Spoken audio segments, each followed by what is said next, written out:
Kung naghahanap ka ng e-drums na pwede pang practice, pwede sa gig, pwede sa mga kwarto nyong maliliit, ayan, ito yung CPD 1000. Ito yung marirecommend ko sa inyo.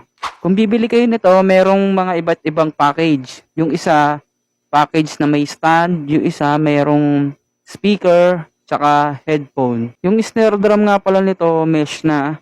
Tapos yung tatlong tom-tom, rubber. Tapos ito, tatlong piraso to, nawawala lang yung isa. Bali, ito sa hi-hat, sa crash, tapos sa ride. Tapos itong snare, hindi nga pala to dual zone. Bali, single zone siya.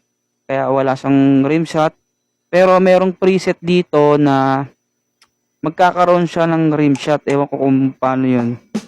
Merong isang kit dito na ano may rim shot siya.